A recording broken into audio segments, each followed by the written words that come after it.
नमस्कार मित्रांनो, मी प्रदीप स्वागत करतो तुमचं टेक एस्पायर यूट्यूब चॅनलमध्ये.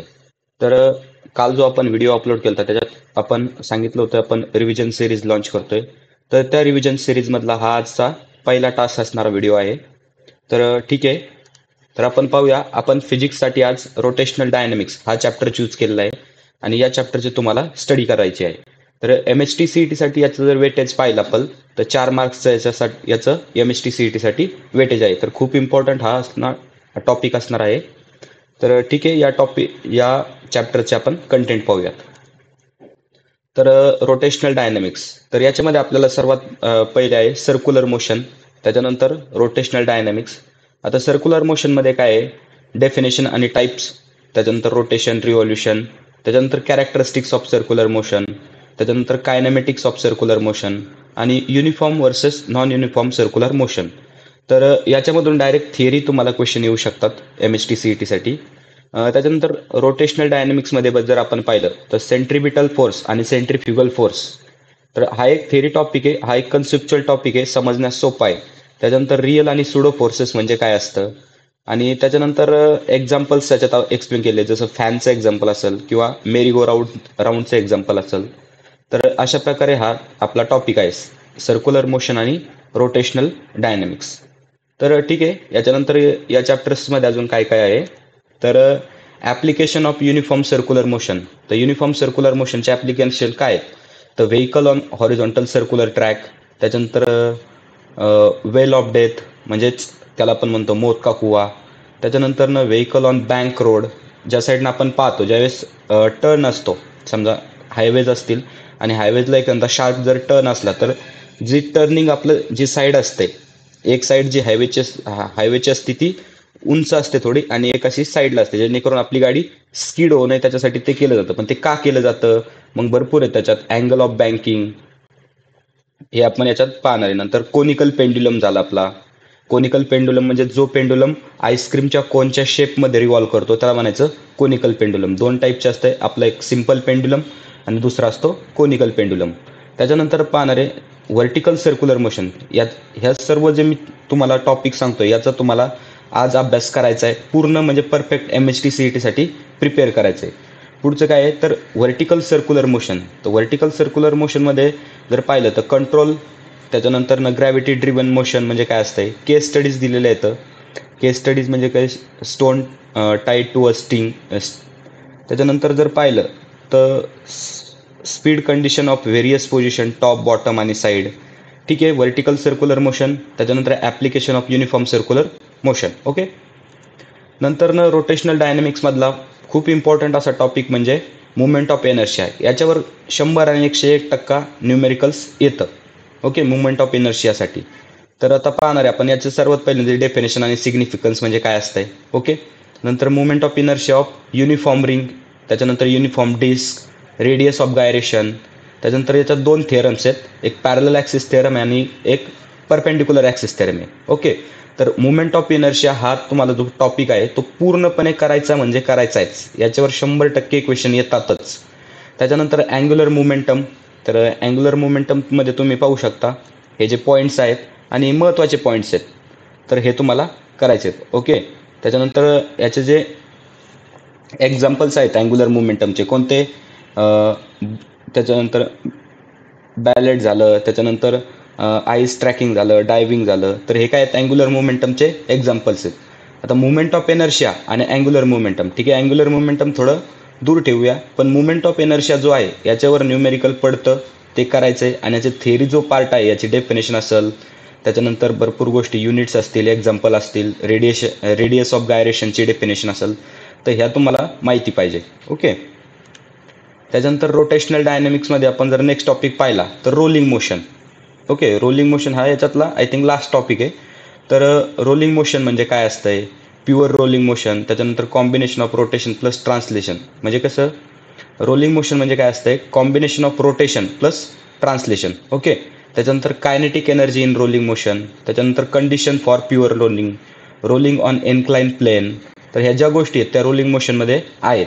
रोलिंग मोशनमध्ये शक्यतो प्रश्न पडतो, म्हणजे तो थिअरी टाईपचा क्वेश्चन असतो MHT CET मध्ये. मी आता ज्या मॉक टेस्ट बनवल्यात त्यासाठी मी मागच्या 3 वर्षाचे पेपर ॲनालिसिस केलं तर त्याच्यात मला असं दिसलं की movement of inertia rolling motion असेल किंवा अँग्युलर मुवमेंटम असेल तर याच्यापैकी एकावर तरी क्वेश्चन येतोय आणि या चॅप्टरचं वेटेज कमी नाही मित्रांनो, 4 मार्क्सचं वेटेज आहे.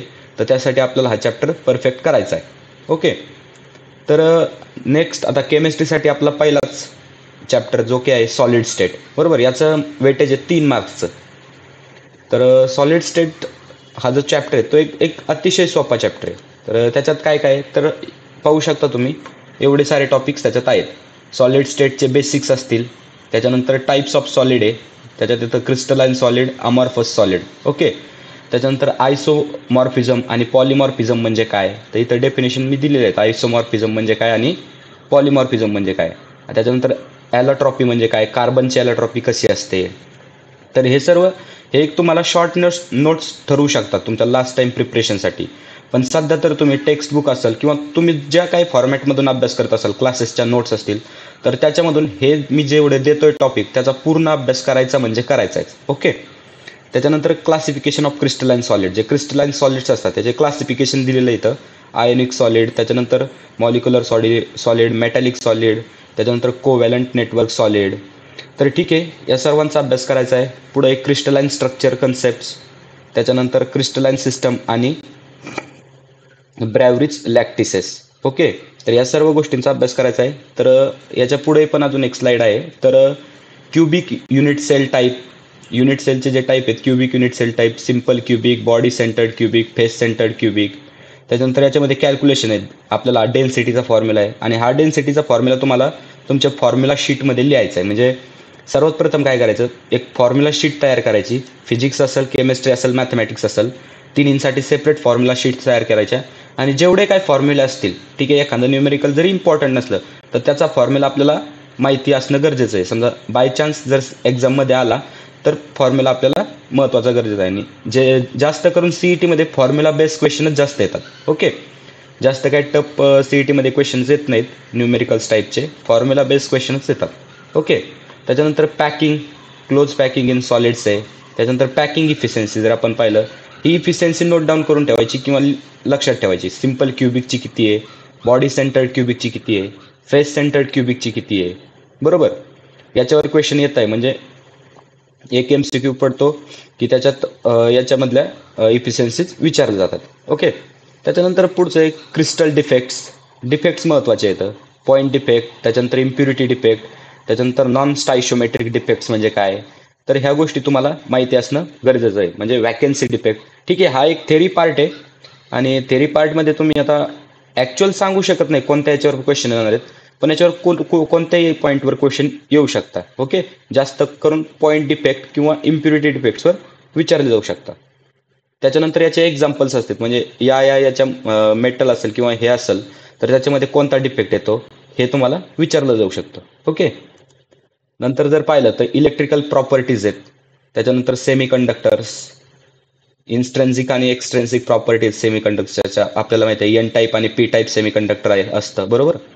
त्याच्यानंतर मॅग्नेटिक प्रॉपर्टीज आहेत, diamagnetic, paramagnetic, ferromagnetic substances. Okay, तर याचे एक्झाम्पल्स आहेत. म्हणजे डायमॅग्नेटिक सबस्टन्सेसचे एक्झाम्पल, पॅरामॅग्नेटिकचे, फेरोमॅग्नेटिकचे एक्झाम्पल्स.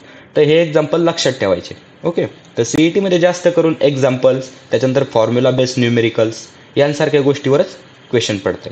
जास्त काय टफ क्वेश्चन नसतात. ओके, तर महत्त्वाचं म्हणजे आपला स्कोरिंग सब्जेक्ट मॅथमॅटिक्स. तर मॅथमॅटिक्सचे आज आपण 2 चॅप्टर करणार आहे. म्हणजे तुम्हाला करायचे 2 चॅप्टर. पहिला चॅप्टर आहे मॅथमॅटिकल लॉजिक, अतिशय सोपा चॅप्टर आहे पण वेटेज जास्त आहे. ओके, त्याच्यामुळे परफेक्टच करायचं आहे.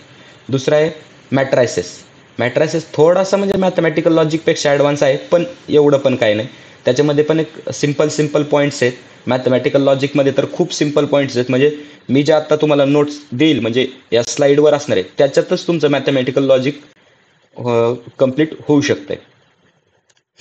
ओके, तर सगळ्यात पहिल्यांदा असतंय बेसिक्स ऑफ लॉजिक.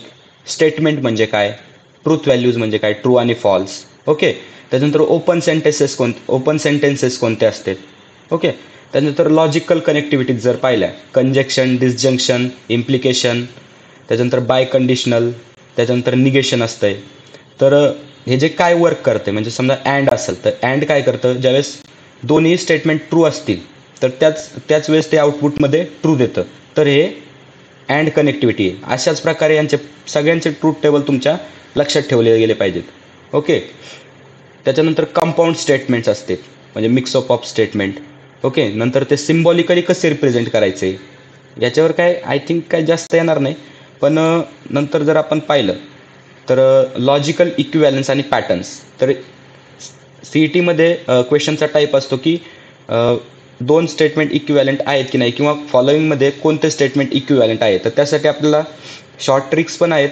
तर वेळ भेटला तर मी तुमच्यासाठी शॉर्ट ट्रिक्स घेऊन येईन आणि आपला ट्रॅडिशनल मेथडनुसार किंवा ऑब्झर्वेशननुसार तुम्ही सॉल्व करू शकता. ओके.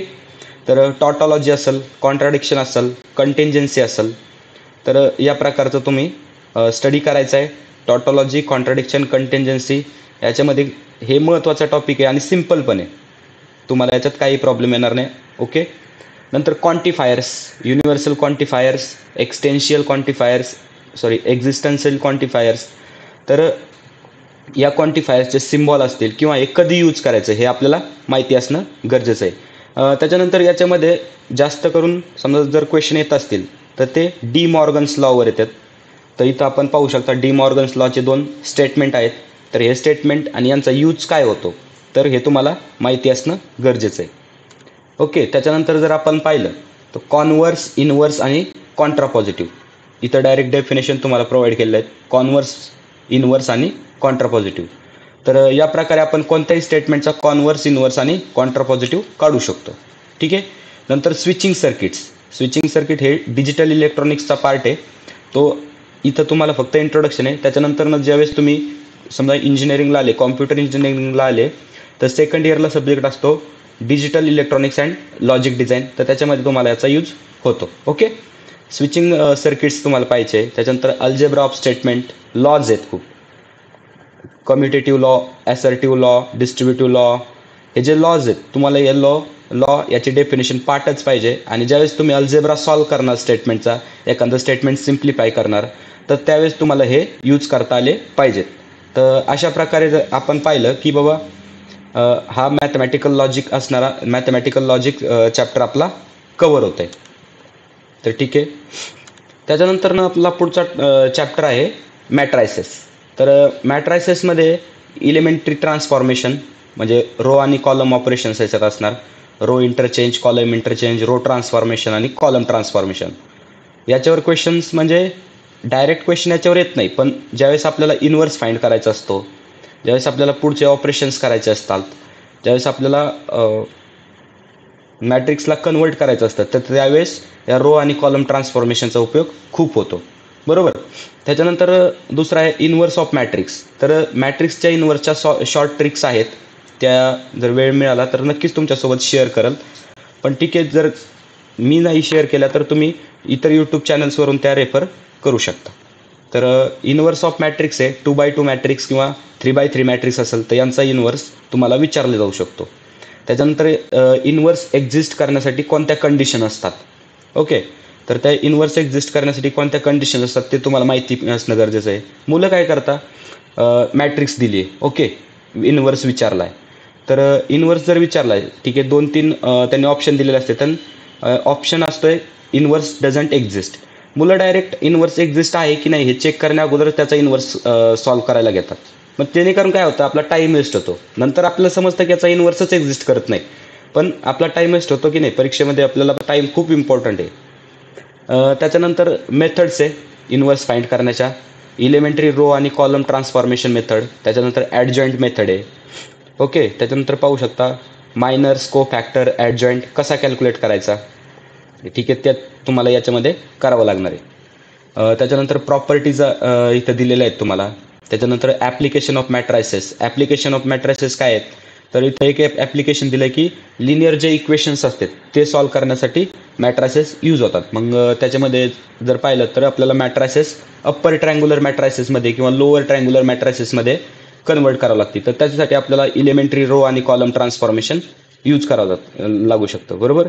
त्याच्यानंतर मॅट्रिक्स इक्वेशन फॉर्म्स असतील, 2 व्हेरिएबल फॉर्म आहे, 3 व्हेरिएबल फॉर्म आहे. तर अशा प्रकारे मी जो आज तुम्हाला टास्क देतोय, physics, rotational dynamics, chemistry, solid state आणि त्याच्यानंतर मॅथमॅटिक पार्ट 1 मॅथमॅटिकल लॉजिक आणि मॅट्रायसेस. तर हे जे 4 चॅप्टर मी तुम्हाला देतोय, तर या 4 चॅप्टरचे तुम्हाला पूर्ण रिव्हिजन करावी लागणार आहे. त्याचसोबत जर वेळ तुमच्याकडे वाचल, ठीक आहे वाचल, रिव्हिजनला काही जास्त वेळ लागणार नाही. तुमचं ऑलरेडी झालेलं आहे त्याच्यामुळे तुम्हाला रिव्हिजनला काही जास्त वेळ लागणार नाही.